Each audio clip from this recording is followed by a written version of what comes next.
Les termes de référence de l'audit du fichier électoral ont précisé également les résultats et livrables du projet. Donc un rapport d'ensemble de la mission d'audit avec une note de synthèse sera élaboré.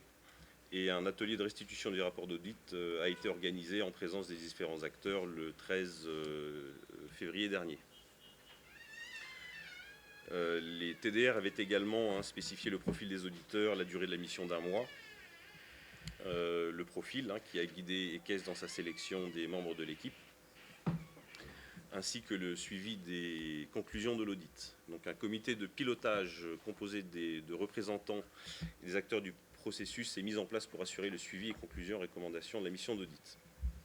Donc très rapidement, le déroulement de la mission qui s'est faite du 15 janvier au 13 février, donc jour de la restitution. Brièvement, le déroulement a commencé par la rencontre et réunion avec l'ensemble des parties intéressées, la mise en place, comme avait été suggéré dans les TDR, d'un comité de pilotage et d'un comité technique, pour ensuite passer aux examens de la cohérence de la chaîne complète d'inscription. Donc suite à cela, nous avons également procédé à un examen des bases de données alphanumériques biométriques du fichier électoral.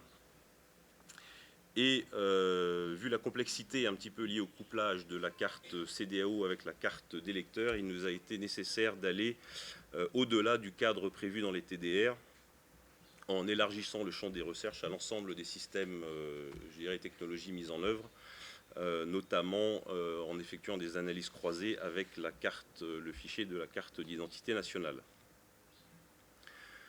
Donc en conclusion, nous avons remarqué que le souci constant de délivrer une liste électorale et une carte d'électeur de qualité est manifeste à toutes les étapes de la chaîne d'enregistrement des électeurs. Nous avons relevé un nombre impressionnant de niveaux de contrôle et de validation des données avant figuration sur l'électoral et impression des cartes.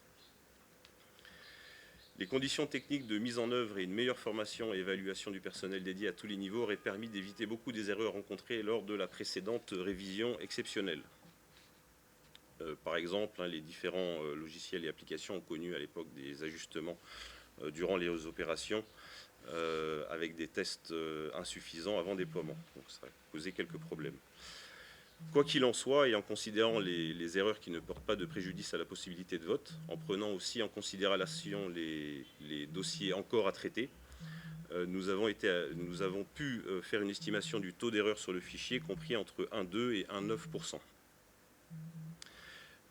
C'est conséquemment à cela que nous pouvons déclarer que le fichier, quoique perfectible, est cohérent, de bonne qualité et constitue une base solide pour l'organisation de prochaines élections. Et que toutefois, une meilleure qualité, gestion et transparence nécessiteront la mise en œuvre des recommandations formulées dans le rapport final. Nous recommandons à cet effet qu'un comité de suivi soit mis en place. Donc voilà, je vous remercie.